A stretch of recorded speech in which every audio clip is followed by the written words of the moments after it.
Thank you, Mr. Chairman. Thank you for letting me sit in on the committee. I wanted to ask some questions of Mr. Cruikshank. I hope I'm pronouncing it right. First I wanted to impress upon the department once again that we on the Atlantic coast can't afford the inevitable environmental and economic costs that offshore drilling has proven to inflict upon Americans. As you know, I'm totally opposed to any drilling off the coast of the Atlantic. In New Jersey, the tourism sector, which is anchored to our clean beaches and ocean, generated $34.7 billion in 2012 alone, and that's 7% of the entire state economy. Tourism sustained more than 500,000 jobs, or 10% of total employment in New Jersey, and commercial fishing supports more than 43,000 jobs, and recreational fishing supports almost another 10,000. So my question is, what assurances can you offer me and my constituents that oil and gas exploration in the Atlantic will not put these jobs and my state's economy at risk? Congressman, thank you for the question. We have not made any decisions at this point whether or not to allow oil and gas exploration and development in the Atlantic.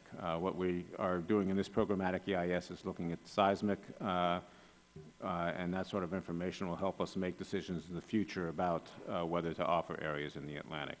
I can say there are no guarantees that there cannot be incidents in the future, but the Department has been very aggressive in recent years in trying to make reforms and regulatory changes to improve the safety of offshore operations. And if we didn't believe that we could operate in a safe manner, then we would not be pursuing the sorts of things that we are in the leasing program. Well, on December 26th, NOAA released draft acoustic guidelines for assessing the effects of sound on marine mammals, obviously important when considering the impacts of seismic airgun testing.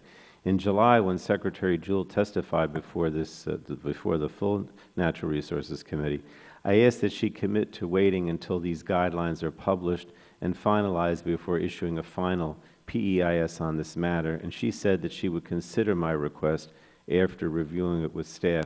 Can you tell me whether the Department will wait until the guidelines have been finalized and fully considered before issuing the final PEIS?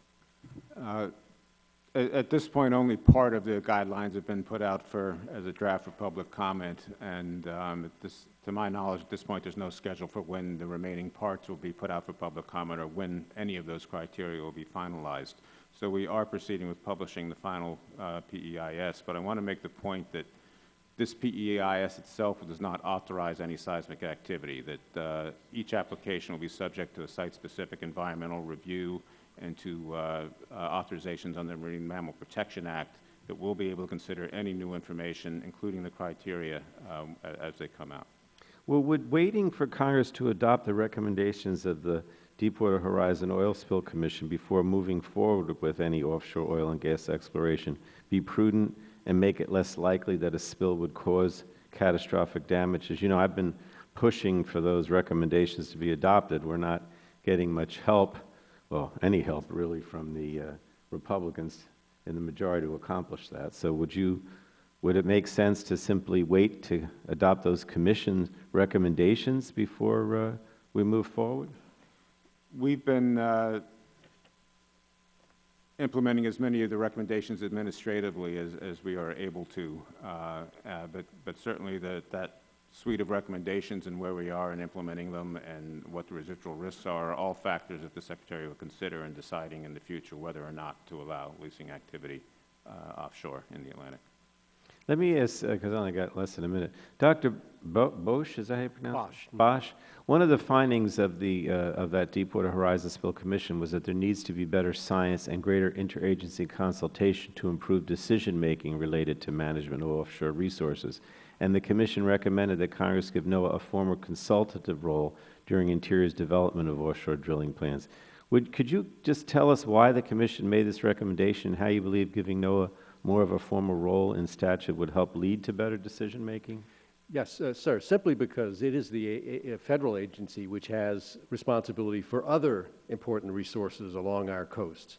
And so as we make these decisions in which we weigh the risks and benefits with respect to energy resources, renewable energy resources, living resources, we have to think about making sure that our government is working together effectively to help make those prudent decisions.